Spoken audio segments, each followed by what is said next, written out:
Hi everyone, so we are on page 10 of your notes. The first video I posted, there was a little bit of a mistake, so I just wanted to redo this. If you did watch the first video, please just make sure that you've corrected. Number 6 was the one that there was a mistake on. Thank you, CC, for catching it. So let's just quickly review. Sort of what we looked at yesterday was the percent change, right?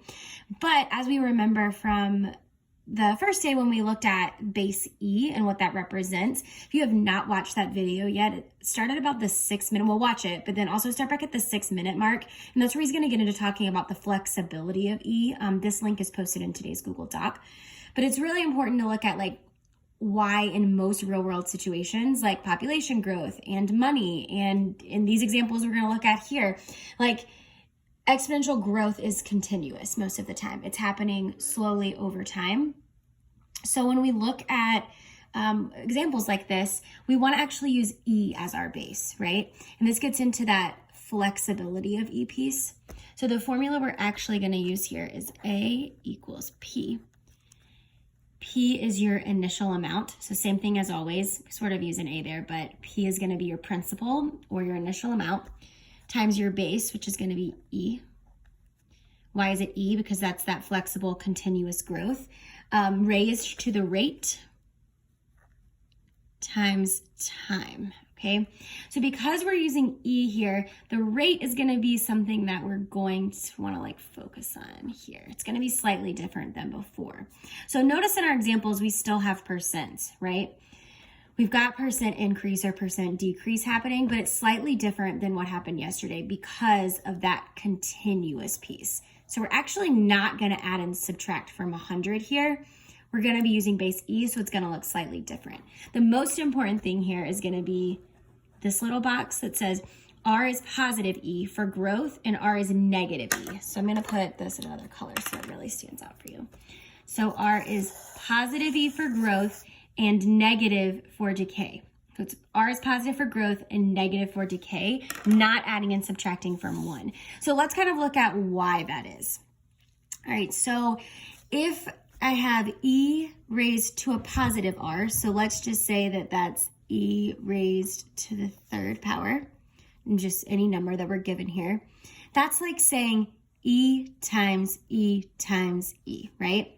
Well, I know that E just represents a number, 2.7-ish, times 2.7 times 2.7. Let me just do it in parentheses so you're not confused by the decimals. That's obviously going to be a positive number. That's going to be a very big number that's increasing like more than double over time, right? But if I make that rate negative, so E raised to the negative rate, or let's use 3 again, E raised to the negative 3, that's not E anymore, it's 1 over E. Remember our exponent rules, when we have negative exponents, it's the reciprocal. So it's 1 over E times 1 over E times 1 over E, which is going to be 1 over a very big number, right? Which is actually going to be getting smaller and smaller and smaller. So this is that decay piece, and this is growth. So that's the biggest difference from today, is that we're going to use what I like to call the PERT formula for continuous growth. So the key words are going to be, when I see that word continuous, it's declining continuously, right? That should signal that I need to use PE to the RT, all right? I'm going to get some different colors here. We can make sure you know what each of these variables represents. So P is our principal amount. So P is your principal,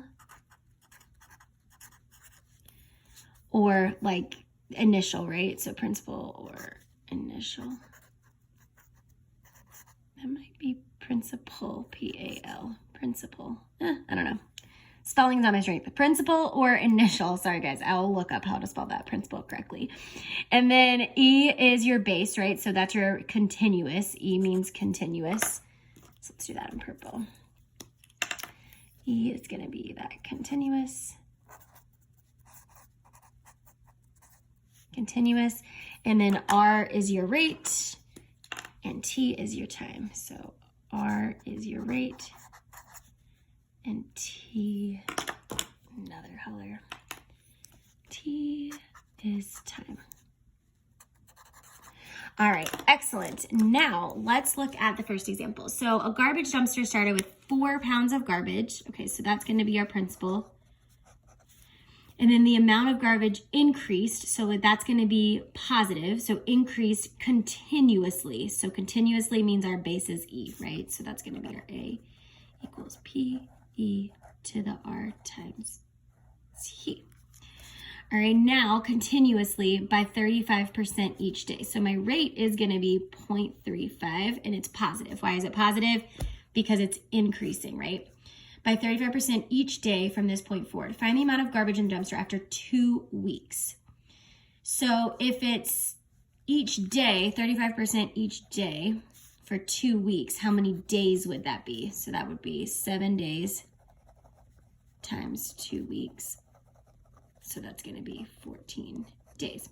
And now I'm just going to plug all of this into my formula. So I'm going to have A equals my principal 4 times E raised to the 0.35 times 14. Okay, now I'm just going to come over to Mathway. If you have your graphing calculator, you can totally just pull this, plug this in there. But I just find Mathway a little easier to use. If you don't have a graphing calculator, it's going to be your best bet here. So 4, and then I'm going to use base E, which is right over here, 4 times E. And then I'm going to raise it to the 0.35 times, and then 14. Okay, and now I'm going to simplify. My internet is being very slow. All right, 537.2. So 537.2 pounds.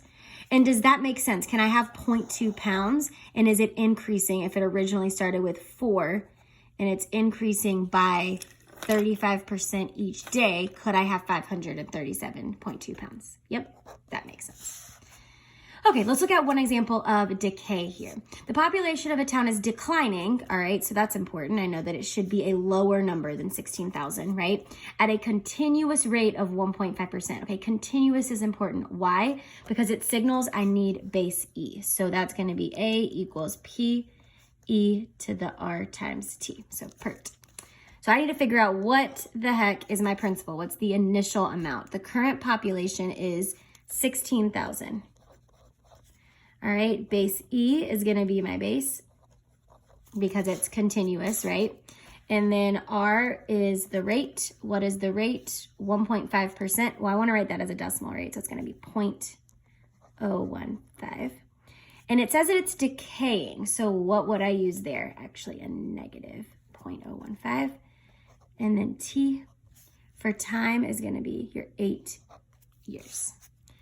All right, so now I'm going to plug all of this in. 16,000 times E raised to the negative 0.015 times 8. So remember, just to highlight here, this is different from what we did yesterday. We're not doing 100% minus 15 because our base is not the same as it was before. Yesterday, that percent change was our base, right?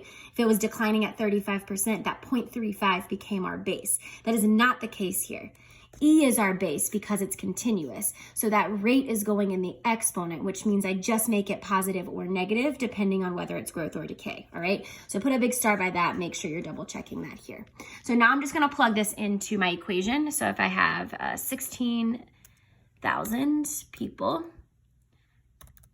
all right, and then I'm going to use base E. So base E raised to the, so I'm going to come over here and do raised to the negative 0.015 times 8. All right, and then I am going to solve this. And I do not need to learn more about St. Jude right now. I get 14,190. Oops. 14,190.7. All right, well, I can't have 0.7 people, right? So that must mean I just have 14,191 people. Okay, if you want extra practice, you can look on page 11. You'll find extra problems that will help you work with this formula.